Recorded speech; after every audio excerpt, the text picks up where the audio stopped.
कि मैं आपको बताऊं, सिलेक्शन सामग्री से नहीं होता है। सिलेक्शन होता है पढ़ने वाले पे डिपेंड करता है।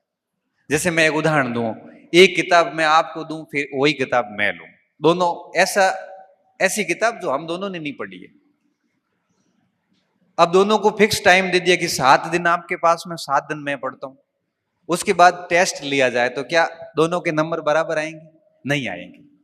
क्यों नहीं आएंगे? क्योंकि आपने अलग तरीके से पढ़ी, मैंने अलग तरीके से पढ़ी है। इसलिए सिलेक्शन में सामग्री महत्वपूर्ण नहीं है, बल्कि सिलेक्शन में यह महत्वपूर्ण है कि आप कंटेंट कैसे पढ़ते हैं, लिमिटेड सामग्री रखें। इसके साथ साथ में एक महत्वपूर्ण बात जो विद्यार्थी अक्सर गलती करते हैं, केवल पढ़ना ही नहीं है, चीजों को मनन करना उनके ऊपर। आप एक पैराग्राफ पढ़ते हैं, एक हेडिंग पूरी की, उसके बाद में आप 5 मिनट सोचिए कि आपने पढ़ा क्या है। एक सिंपल सा उदाहरण देके जैसे समझाता हूं आपको कि आप जैसे इतिहास पढ़ रहे थे, आपने अशोक का दम ये नीति पढ़ी, 40-45 मिनट में आपने वो पूरा पढ़ लिया।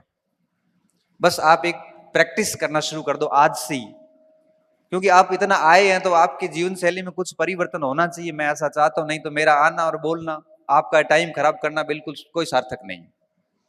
फिर वो 40-45 मिनट अशोक का दम पढ़ने के बाद में किताब को इस तरह से बंद कर दो, पेन रख के, और सोचिए कि आपने 40-45 मिनट क्या पढ़ा है। आप अगर कुछ भी याद नहीं कर पा रहे हैं, इसका मतलब आपने केवल रीडिंग मारी, स्टडी नहीं करी। ऐसी रीडिंग मारते जाओगे तो सिलेक्शन नहीं होगा।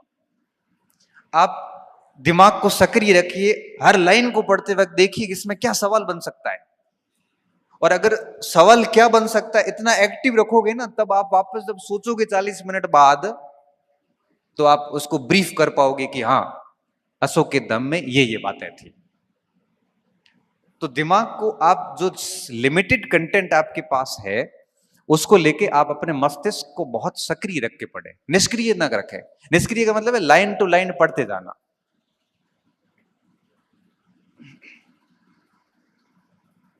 बहुत जरूरी होता है सक्रिय रखना।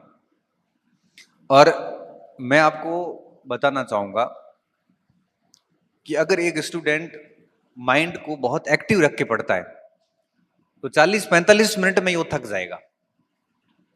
पढ़ते पढ़ते 40-45 मिनट में उसका दिमाग जवाब दे देगा। जैसे जवाब देता है उस समय किताब बंद करो आराम से।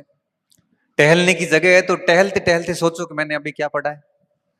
टहलने की जगह नहीं, लाइब्रेरी में बैठे हैं तो आप वहीं पे आंखें बंद करके सोचिए कि मैंने अभी क्या पढ़ा है, और जो जो की पॉइंट्स हैं, मेन मेन शब्द, उनके नीचे अंडरलाइन कर दो ताकि रिवीजन में बाद में आसानी होती है। बस इस तरह से एक खोजी स्टूडेंट बनिए। खोजी स्टूडेंट समझते हो कि मुझे आपने ये किताब दी, ये पेज दिया, मैं इसमें से पूरा पढ़ के अगर निकाल लूं कि इसमें ये सवाल बन सकते हैं, आरपीएससी ऐसे बना सकती है, बोर्ड ऐसे बना सकता है, इससे बढ़िया खोजी स्टूडेंट क्या हो सकता है। और खोजी स्टूडेंट कभी फेल नहीं होते। खोजी स्टूडेंट पेपर भी खोज लेते हैं, ये तो प्रश्न है।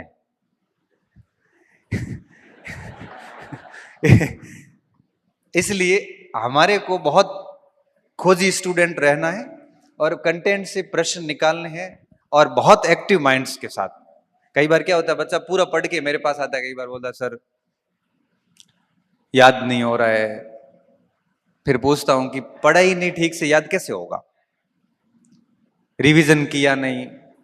और जब हम पढ़ते थे, मुझे अच्छे से याद है कि हम क्या करते थे, मैं रघुनाथ, हमारे 3-4 का ग्रुप था। हम कहते थे कि आज क्या पढ़ा है, किसने क्या पढ़ा, हमारा टाइम टेबल सबका फिक्स था। पढ़ने के बाद हम एक दूसरे से प्रश्न करते थे। अब जैसे मौर्य काल पढ़ा या जैसे भूगोल में भूकंप पढ़ा, तो अब वो साथ वाला साथी पूछता था कि पी तरंग क्या होती, बता फटाफट शॉर्ट में 3 बातें बता दे। अब शॉर्ट में 3 बातें कहां से बताएंगे, दिमाग एक्टिव था नहीं, लाइनें पढ़ के आए हैं हम तो, और ये पिछले 2 साल से लाइनें पढ़ रहे हैं।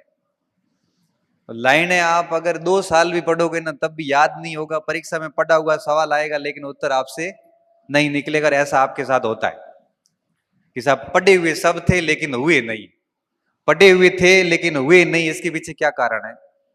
कारण यही था कि माइंड एक्टिव नहीं था, याद किया नहीं, और याद किए बिना वहां पे होना नहीं। क्योंकि केवल विद्यार्थी को पढ़ना ही थोड़ी है, उसको याद भी करना है। तो दिमाग को एक्टिव रख के पढ़िए। इसके साथ साथ में मैं आपको पढ़ाई के साथ साथ में कुछ चीजें और भी होती है, व्यक्ति को बहुत ध्यान रखनी होती है। जैसे लाइब्रेरी में बैठते हो या रूम पे पढ़ते हो, कई बार बच्चे कहते हैं सर मैं गांव में पढ़ रहा हूँ, कई लोग लाइब्रेरी में पढ़ते हैं, एक मानसिकता आ जाती है कहीं ये लोग हमारे से आगे नहीं चले जाए। मैं सर ये यूट्यूब पे चलने वाली मैराथन क्लासें नहीं देख रहा हूँ, कहीं मैं दुनिया से पीछे तो नहीं रह गया हूँ। मैं सर डेली करंट की क्लासेस आती है आधा घंटा, वो मैं नहीं देख रहा हूँ, मेरा साथी देख रहा है, मैं कहीं पीछे तो नहीं रह रहा हूँ।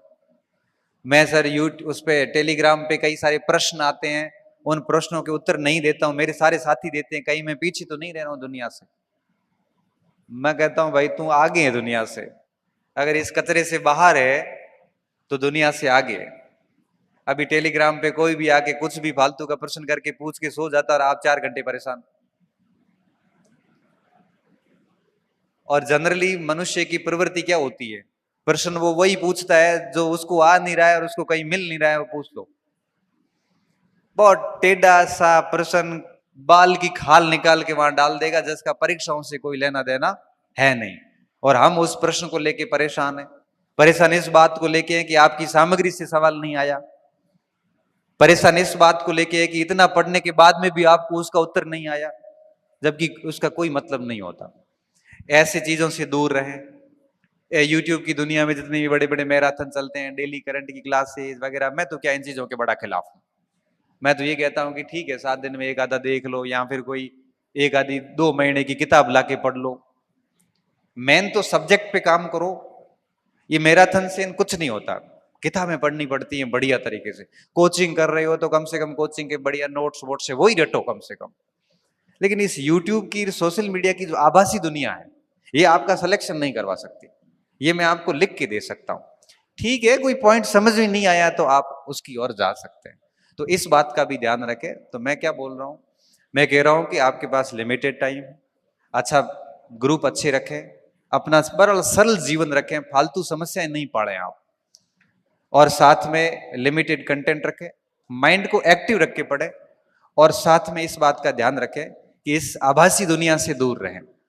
और मैं तो कई बार भी बोलता हूं, बच्चों को भी कहता हूं कि आपके पास जो मोबाइल है, सुबह पढ़ने बैठते हो, इसको कर दो फ्लाइट मोड पे, फ्लाइट मोड पे करके उल्टा रख के, और 3-4 घंटे आप पढ़ते हो, दबा के पढ़ लो, बढ़िया 4 घंटे पढ़ लिए सक्रिय दिमाग से, 2 घंटे 3 घंटे जितना भी हुआ, उसके बाद वापस एक बार मोबाइल खोल के देख लो, 5-7 मिनट खोल खुला के वापस उसको जब भी पढ़ने बैठते फिर फ्लाइट मोड पे डाल दो। ये जितना फ्लाइट मोड पे रहेगा ना, उतने आपके अंक बढ़ते जाएंगे, ये मेरी बात आप याद रखना। आप इसके फ्लाइट मोड का खूब उपयोग कीजिए, और जिस दिन नौकरी लग गई बढ़िया, उस दिन ये सारे फॉलोवर्स अपने आप बढ़ जाएंगे, पता ही नहीं चलेगा आपको। आप दुनिया से पीछे नहीं रह रहे हैं। कई कई आईएएस ऐसे बनते जिनके पास में फोन ही नहीं है, कोई सोशल मीडिया अकाउंट नहीं है, और जैसे ही बनते हैं लाखों एक साथ जुड़ जाते हैं। आप पीछे नहीं रह रहे हैं। इसलिए आप जितना फ्लाइट मोड का ज्यादा यूज करोगे उतना ही आपको फायदा है। क्योंकि देखो, हम तो बोल के चले जाएंगे, अगर आप इसको जीवन में लागू नहीं करते हैं तो कोई मतलब नहीं है, मतलब कोई मतलब नहीं है। मैंने कहा ना, मैंने शुरुआत में कहा, आप एक बात लागू करके देखिए, क्योंकि आप केवल आप नहीं है, आप अपने पूरे परिवार का रिप्रेजेंट कर रहे हैं। यहाँ पे बड़ी भावनात्मक उम्मीद है आपसे जुड़ी हुई है कि मेरा बच्चा या बच्ची बाहर है, तैयारी कर रही है, नौकरी लगेगी। कितनी उम्मीदें पाल रखी है उन लोगों ने, उनको कोई पता नहीं आप किसकी तैयारी कर रहे हो। बहुत भोले लोग हैं गांव के तो। और जब हम उनको मूर्ख बनाने की कोशिश करते हैं या दिखावों की पढ़ाई करते हैं, ढोंग करते हैं बच्चे, मैंने देखे हैं।